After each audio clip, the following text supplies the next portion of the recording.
Hey everybody, and welcome to the channel. My name is Joe. I am a full-time real estate photographer, and today in this video I want to talk about some other ways that you can make even more money as a real estate photographer. And I'm not talking about shooting real estate photos. I'm talking about taking corporate headshots for those realtors that you're already shooting the listing for. I'm going to show you how I do this. I've kept it super duper simple, how to get really nice good lighting, and I'm going to show you another editing software program that I've been using that really makes your photos, it just takes them to the whole next level. So I'm going to walk you through a standard shoot that I did for a realtor. We did this exact thing where I met her out on site.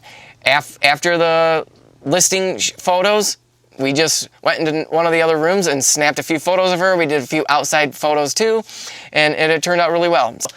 Standard flash that I've been using for all my real estate shoots, and after I edit some of the headshots, I'll show you some of the rooms that I did on-site demo with this new modifier for the Godox V1.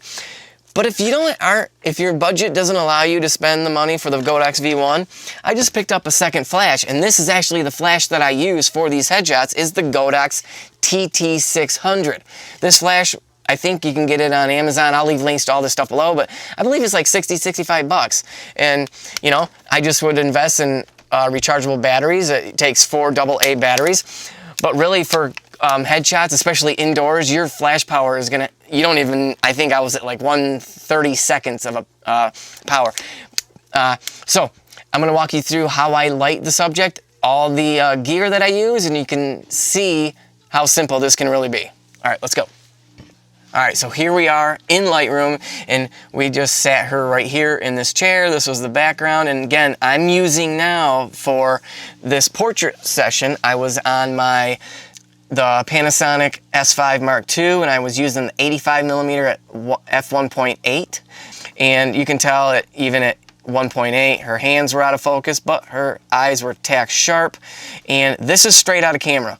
Now, I didn't use a reflector. All I did was put my speed light to the right of her, and you can see the catch lights in her eyes. I was on a 32-inch, what is it called, an Easy, can't remember the brand of softbox, but it was 32-inch softbox, and I'll leave a link to that below just so you can check it out.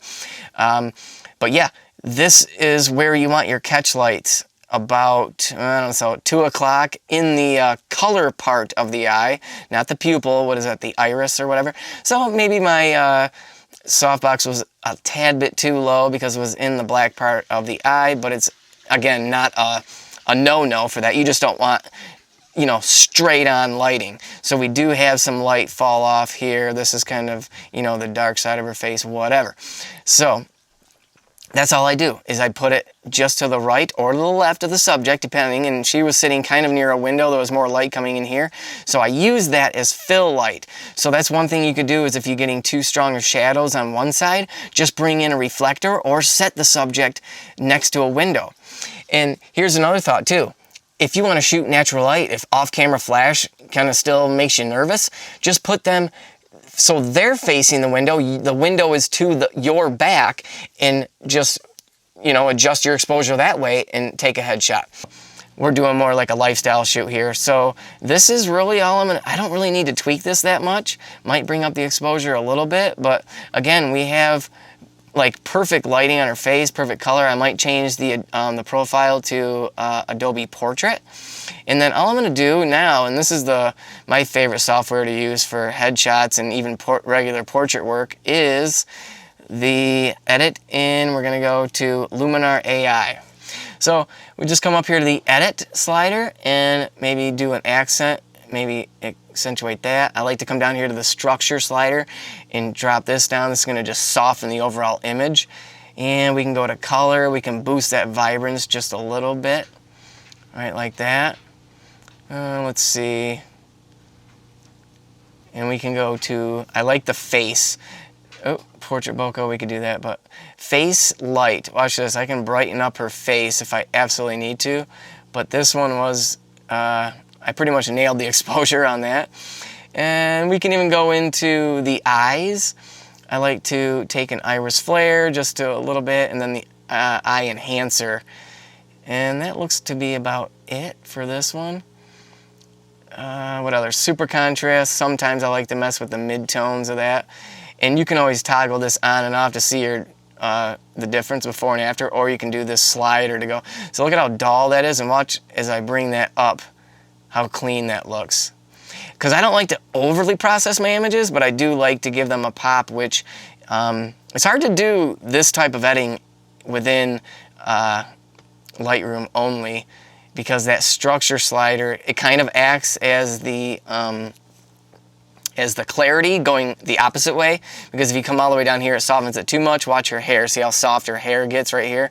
But if we go the other way, everything gets crunchy. So it's very similar to clarity within Lightroom. So I like to bring it down maybe in the middle somewhere like that, like -40. To me, that looks good. It just softens the skin tones a ton. So if we drop this slider down, you can see the difference in how that changes and smooths and evens out the lighting on her face, just more pleasing. And of course your clients will appreciate that. So then when you're done, you just hit apply. And then this is what's nice is if you already have Lightroom, Photoshop, whatever the Adobe package, if you purchase the Luminar AI or Luminar Neo, as soon as you hit apply, it brings the TIFF file back into Lightroom for you. And that's pretty much it. Sometimes you can crop this, but I'm not going to crop this because this is kind of like what we're going for, is sitting in the chair and whatnot. So let's move on to a different type of shot. I believe it was this one. Was it? Nope. So look at that's before and that's after. That's such a drastic difference. Look at the difference. It just, boom, the lighting, everything looks amazing. Could you get the same results in Lightroom? Yeah, kind of, sort of, not really. That's why I have Luminar AI. So let's go on to, I want to show you using this new modifier that I did a demo in my house. I have another video out there on that, but I just want to show you what this does as far as lighting a room. And this was a challenging room. This was a big house, or a dark house. It was a very dark, gloomy day. Let me see if I can find that. Here's a good example. And again, when I'm doing my flambient work, I'm still popping off a flash, whether it's like 1/32, just a slight, subtle pop of flash with my ambient layer too. Now there comes risks to that. That means you don't have a repair shot if you somehow miss, like if your ambient layer has a shadow on a ceiling fan or something and you didn't catch that, you're out of luck because you don't have an ambient layer now. So you got to be careful of doing that. But I just kind of, literally super soft light, whether it's doing anything or not. Sometimes it does. It brightens up the foreground, whether if the windows are in the back of the room and the front of the room is dark, that's when it really helps to even out the lighting. So then when you blend in your flash layer to expose for your windows, it just looks nice and evenly lit. So again, this is a 3-shot composite where you had to light this room separately and this room back here.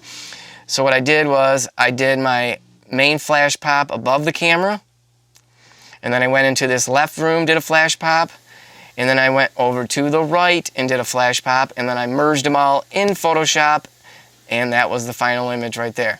So super evenly lit.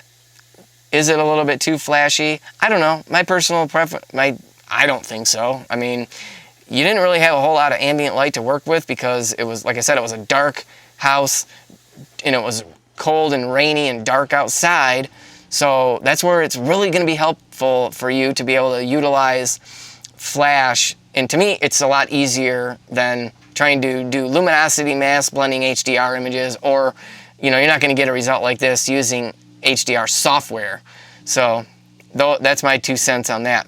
So leave me a comment below if you guys are, you know, getting into other forms of work besides real estate, because once you understand lighting, I mean, your clients need more than just real estate photos from you. So if you're trying to live off just real estate photography jobs, I mean, especially now, or if you've seen in 2023 when this video is made, there's hardly anything on the market, at least where I am, and I kind of see that nationwide, where just inventory is down a lot. That doesn't mean that I've actually slowed down. October was one of my busiest months in my career, because, I mean, realtors are battling for listings right now, and so that's why it's important that you keep practicing and practicing and practicing, making sure your game is, you know, top notch, because they're going to want to use you in order to try to lock in that listing, because they're going up against maybe 10 other potential realtors that are bidding for that same listing. And if they can offer what you offer them to these sellers, you're going to get the job because they got the listing. And